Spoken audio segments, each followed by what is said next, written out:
just for money. Gabrielle, there's a lot of reasons, I'm sure, but at the very basis of it all, Gabrielle was a, through globalization, she was able to promote her specific brand of Aryan-centric aesthetics and slave-made luxury products to a degree that is virtually,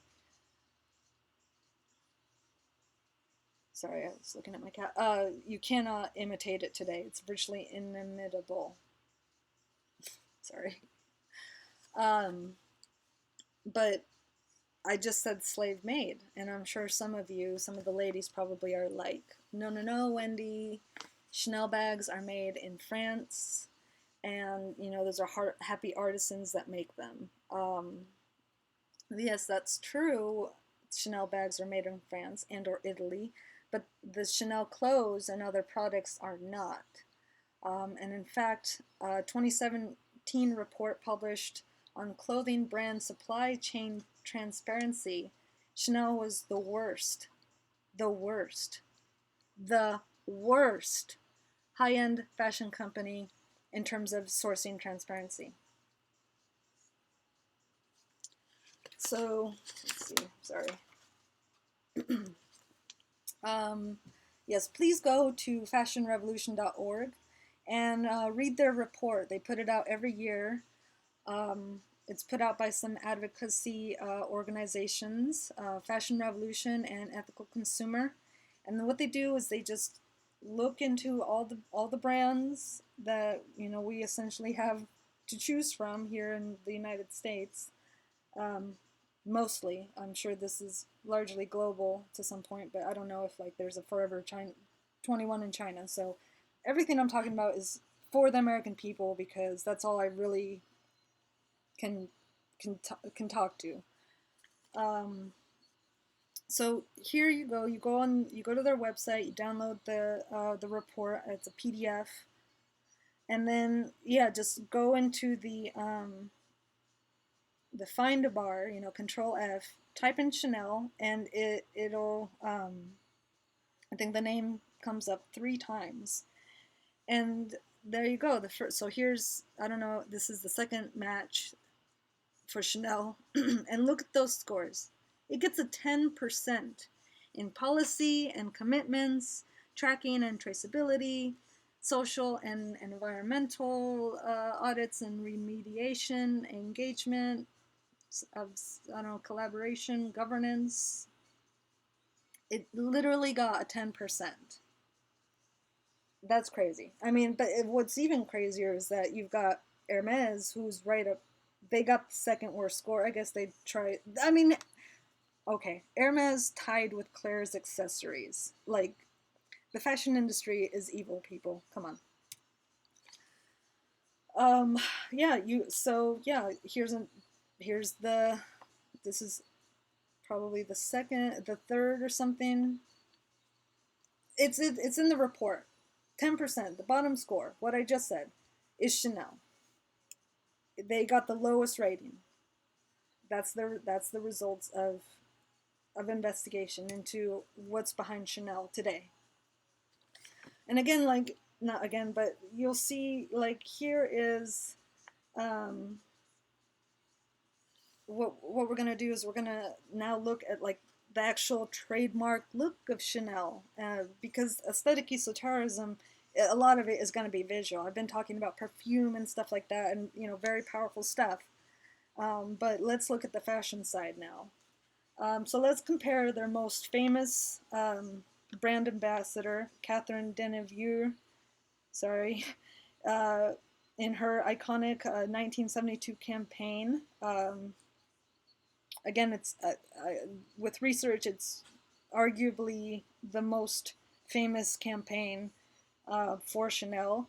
And here's their latest 2018 brand ambassador that they recently named, Margot Robbie. I mean, do you guys see any similarities? The one 1972 versus 2018, obviously the style is going to be different, but the aesthetic is the same. It's a very thin, woman, a white woman, and she looks naked from it's not like a powerful, empowered woman. it she just looks like a French fry, like a very fancy French fry.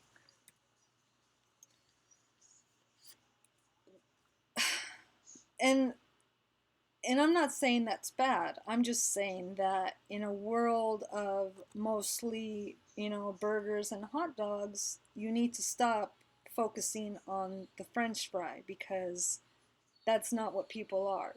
There's only, I think blondes are like 2% of the population, and of course they should have their representation. But for this brand, considering how popular it is, and I'm not saying that it's only had blonde or even white. I did see that they featured Will Smith's kid, the girl, for one of their campaigns a few years ago. But it's like, that is not, Will Smith's kid is not, doesn't know what it's like to really be black. Like, I'm sorry, she doesn't. She has no idea of what reality really is. For, people who are out in the world who don't have all the protections that come with celebrity and extreme wealth. So, in conclusion, I believe it's clear to see that Gabrielle's globalized brand, Chanel, is a major contributor to the contemporary climate of aesthetic esoterrorism. That is, the use of occult knowledge to instill social, cultural, and even political pressures that make average women feel inferior for not owning Coco Chanel products, and maladjusted for not aspiring to live and look like a woman of the bourgeoisie. Gabrielle is said to have freed women from corsets and ornate dresses, but I see her as someone who at best only changed the aesthetic expectations of women to what we are led to believe is most beautiful and desirable today. According to Chanel's ads, Chanel women are very thin, independent, hairless, affluent, white, and virtually carefree. Even if you can relate to that, no matter what your race, gender, or body type, is that persona really something that all liberated women or all liberated people should really aspire to emulate right now? We need to realize that we can do better, that we deserve better, and that there is so much more out there in the world to spend our time and money on. It's Chanel stuff is extremely expensive. It's very, very, like, a bag is like $2,000 to $5,000. That's insane.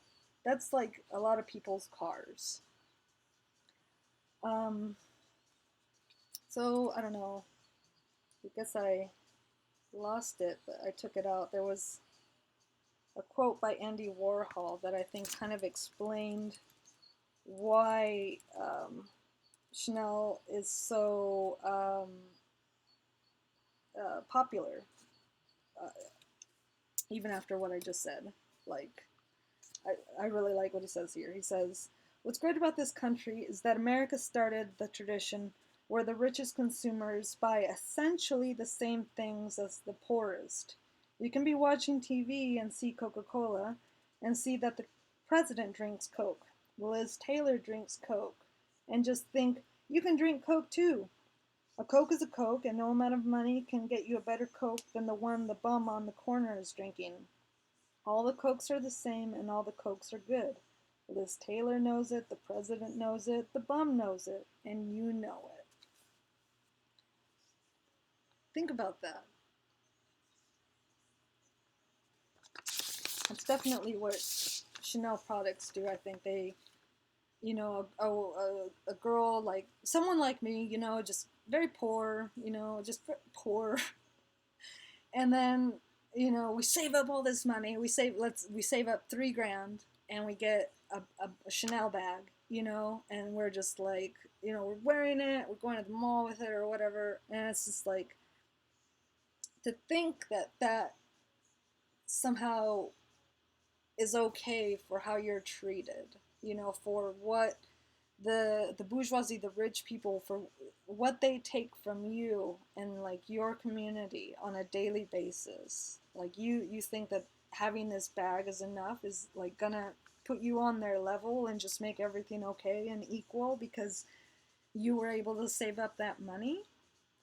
I don't know. Like, here's some stuff that like I think that Chanel really left us with. I mean, here's her little quote. Costume jewelry is not made to give women an aura of wealth, but to make them beautiful. Costume jewelry is bullshit, okay? It breaks. It's made by slaves. It's polluting. It's plastic. It's something. It's not gonna last. It's disgusting. Like, it's disgusting. And it's, yeah. I mean, I don't know. A woman who doesn't wear perfume has no future. I've never worn perfume. I mean, and I'm fine. Like, I'm fine. I know I'm poor, but like I'm fine and I have a future. Trust me. I'm working on it. And whether or not I get perfume or not is not gonna really matter.